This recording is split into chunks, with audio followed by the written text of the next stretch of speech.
आपको बताएं कि मुल्तान में महकमा मतरूका वक्फ इमलाक बोर्ड डिफॉल्टर से रिकवरी करने में बुरी तरह से नाकाम हो गया है और मुख्तलिफ शहरों में वाक़या जायदादों के किराए की मद में अरबों रुपए वसूल ही नहीं किए जा सके हैं और सरकारी दस्तावेजात ने महकमा मतरूका वक्फ इमलाक बोर्ड की नाकिस कारकर्दगी का पर्दा चाक कर दिया है।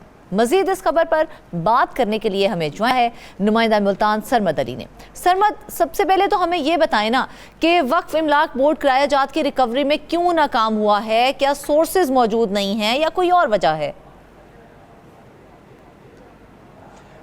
बिल्कुल ये कहा जा सकता है कि जो मुलाजमीन हैं उनके पास वसाइल की कमी है और वसाइल की कमी के साथ साथ कौमी मफाद के बजाय ज़ाती मफाद को जो है मुलाजमीन की जानिब से तरजीह दी जाती है। इस वजह से भी जो रिकवरी है वो नहीं हो पाती। तीसरी सबसे बड़ी वजह जो है वो कानूनी चारा जोई है।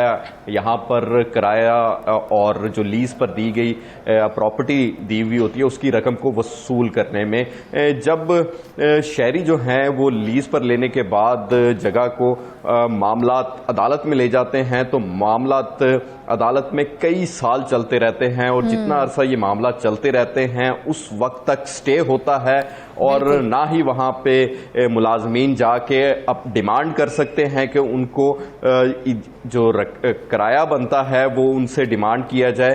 तो ये मुश्किलात जो हैं वो इन मुलाजमीन को आती हैं जिसकी वजह से जो हमारे पास दस्तावेज मौजूद हैं उसके अंदर 1 अरब 70 करोड़ रुपए से जायद की ये रकम बनती है जो कि महकमे ने जो शहरी हैं जिन्होंने ये ज़मीनें जो हैं वो ठेके पे ली हुई हैं, किराए पे ली हुई हैं इमारतें, उनसे वसूल करने हैं। मैं अब इसके बैकग्राउंड में थोड़ा सा चला जाऊं। ये मतरूका वक्फ अमलाक एक इदारा बनाया गया था 1947 में, पाकिस्तान जब क़याम हुआ पाकिस्तान का। तो इस इलाके में जहां पर आज पाकिस्तान है यहाँ पर हिंदुओं और सिखों की बड़ी तादाद यहाँ पर रहा करती थी। उनकी यहाँ पर इमारतें, बंगले, दुकानें और ज़रई जो और कमर्शियल प्रॉपर्टी यहाँ पे बड़ी तादाद में थी। उस सब की टेक केयर करने के लिए ये इदारा बनाया गया था। इस इदारे का काम जो है वो इन अमलाक की टेक केयर करना, उनको टूट फूट का शिकार अगर हो जाएं उनकी मुरम्मत करवाना और वहां से हासिल होने वाली जो इनकम है उसको जो हमारे माइनॉरिटीज हैं उनकी फलाह बहबूद के लिए इस्तेमाल करना था।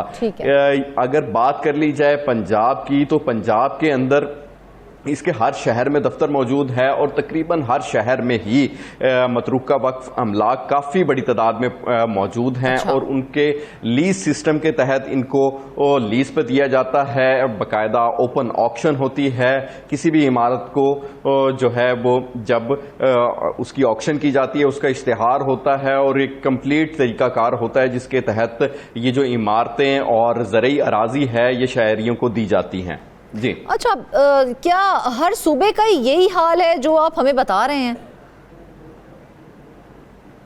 आज मैं आपके साथ थोड़े से अदादो शुमार जो हैं वो शेयर करता जाऊं। अगर मुल्तान की बात कर ली जाए तो मुल्तान में इस वक्त जो डिफ़ॉल्टर्स हैं उन्होंने 7 करोड़ और 7 करोड़ 64 लाख रुपया देने हैं। इसी तरह लिया की बात कर ली जाए तो लिया में 8 करोड़ से जायद की रकम जो है वो महकमे ने शहरियों से वसूल करनी है। झंग की बात कर ली जाए तो झंग में 4 करोड़ से जायद की रकम है जो कि महकमे ने शहरियों से वसूल करनी है। साहिवाल में डिफ़ॉल्टर्स की बात कर ली जाए तो 3 करोड़ 70 लाख रुपए की अदायगी जो है वो अभी डिफ़ॉल्टर्स ने करनी है।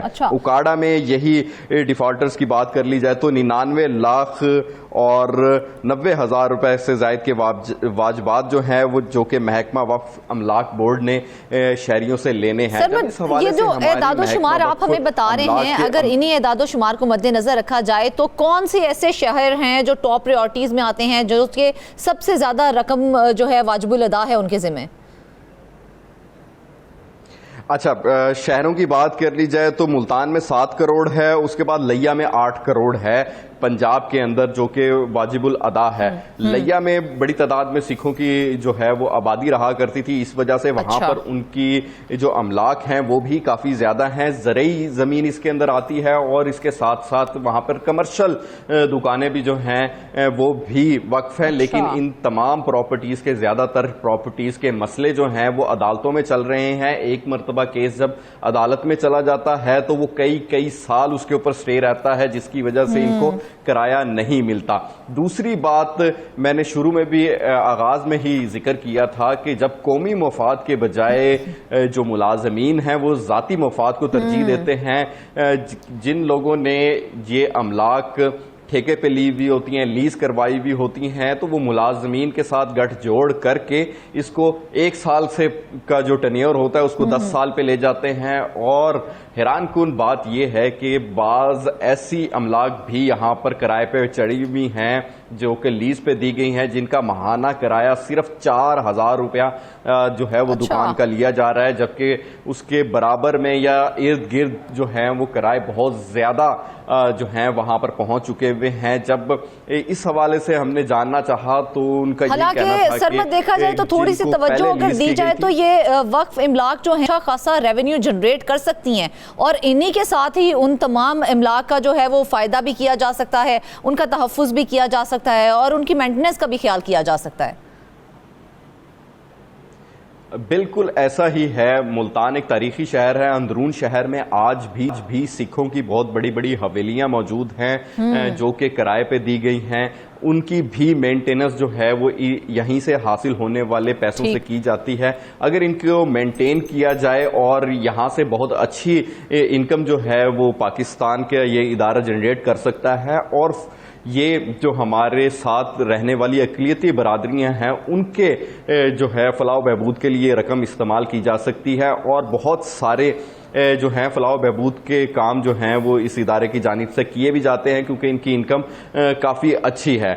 कमर्शल इमारतों की बात कर ली जाए तो मुख्तलिफ शहरों के अंदर इनकी मुकम्मल जो मार्केटें हैं वो मौजूद हैं, जो कि पहले डिवाइडेशन से पहले, पाकिस्तान के बनने से पहले वहां पर तिजारती लोग रहा करते थे। इसी तरह ना सिर्फ पंजाब बल्कि सिंध की बात कर ली जाए तो सिंध में भी जो मतरूका वक्फ अमलाक है इनकी बहुत ज़्यादा प्रॉपर्टी जो है वो मौजूद है।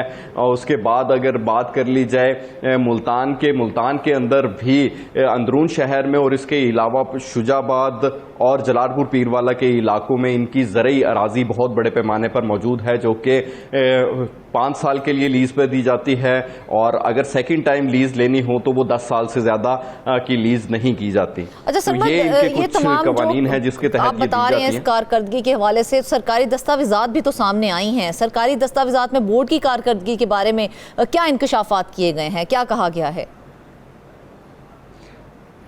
हाँ जी बिल्कुल, बोर्ड की जानिब से जो है वो डिफॉल्टर्स की लिस्ट तो जारी की गई है। उसके साथ साथ जब ये सवाल उठाया गया कि इनसे रिकवरी क्यों नहीं हो पा रही, क्योंकि अगर ये रकम करोड़ों रुपए में पहुंची हुई है तो ये सालों, महीनों और सालों के किराया जात बनते हैं।